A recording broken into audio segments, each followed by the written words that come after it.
So Daniel Bryan opened the show with this. Why I don't know. This should have been the main event. This is weird. The match for the first 25 minutes followed a very logical path. They did a spot on. Kenny Omega needs to learn how to cheat. He never cheats. Well, Like, he always outsmarts you. Callis interferes for him, and so does the Yeah, Gallows and Anderson. but he cuts guys off without like. There's no heat spots. There's just like. Got it. So we're on they do a spot on the ramp. Daniel Bryan's kicking him, beat up Kenny on the ramp, and then he goes to kick him again. He blocks the kick and gives him the dragon suplex on the ramp, and his head hit on the ramp. And I was just like, what? Why on earth would you take that move if you had concussion issues? It's crazy.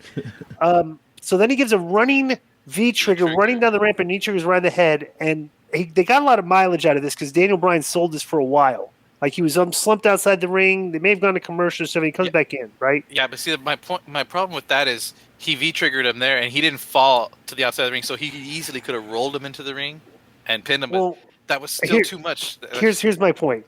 Okay, this is where the match, because the match was very good. You could tell it was a Daniel Bryan match because they were selling a lot. They weren't doing a million things, like a million false finishes. Like everything meant something until we started getting in the go home. And then this is just the wrestling of today, where we have to no-sell a V-trigger, and then you forearm me back, and I no-sell. Just the series of, like, bro, Daniel Bryan ended up taking like 5 or 6 more V-triggers. So it's like all the great psychology of the first 25 minutes where everything meant something, you just kind of just tossed it out the window at the end because we have to do our sequences where there's false finishes and no-sells and everything, which just lost me in this match. I'm sure nobody else is going to think that, but when I watched this, that's what I got out of it. It's like, the last 5 minutes, they went into your typical AEW million false finishes, no selling thing. When the first 25 minutes were great. What did you guys think? I thought it was a little long. I think it was 10 minutes too long, to be honest with you. There was a lot of great action in the front, but at the end, it's like it was just it became a spot fest for me. I really like both those wrestlers a lot, but it became too much.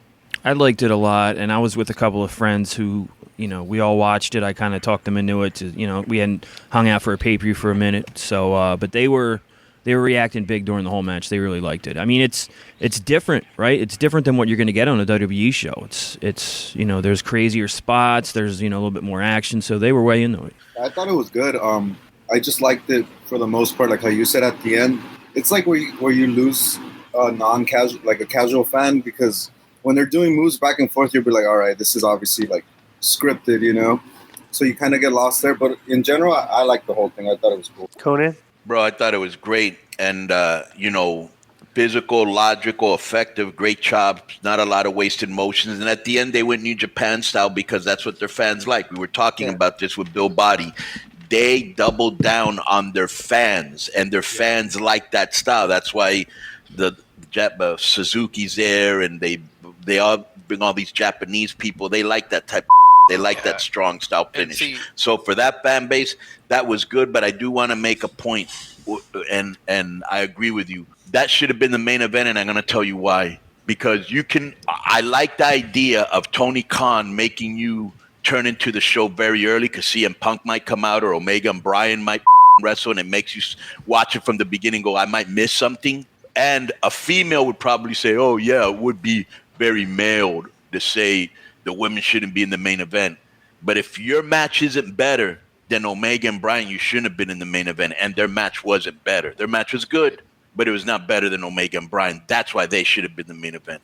All right, so all the Young Bucks and everything come out and they super kick Daniel Bryan after the match, and Jungle Boy and everybody runs in and they chase off the Elite members. I didn't like this too much, but it is a setup, a 6-man. But it didn't look good. It didn't look like, you know what I'm saying? They need to set that up a little bit better and get more heat and get the people even more up. It didn't get a little heat. I thought.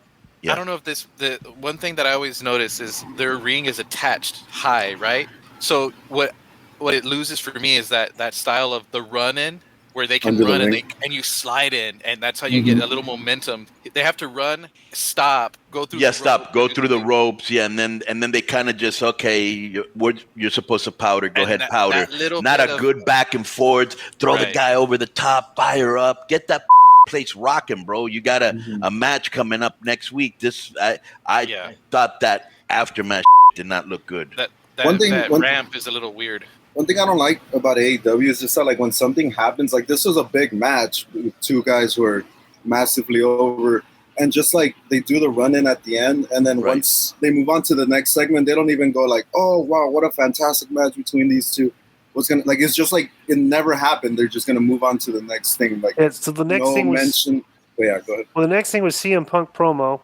CM Punk said he was happy he wasn't wrestling on Dynamite. How do you follow that, Punk asked. Said it's been a long time since he was in New York City, a long time since professional wrestling was in New York City. Punk said people were saying he needed to be the old pissed off Punk. Yeah, this is talking about us. Dude, I swear to God, I was watching that and going, "Oh my God, did he hear the clips?" Because it's exactly what we said. He said to be careful what you wish for. He brought up Team Taz and the crowd booed. Punk said they don't even like Taz in his hometown. Punk said it's been a love fest lately. I agree. He said they try to take it all away from him. He said they don't want to hear the cult of personality or have happy Punk coming out and enjoy pro wrestling fans. I agree. Punk said it's been so long since he's had this, felt this, and needed this.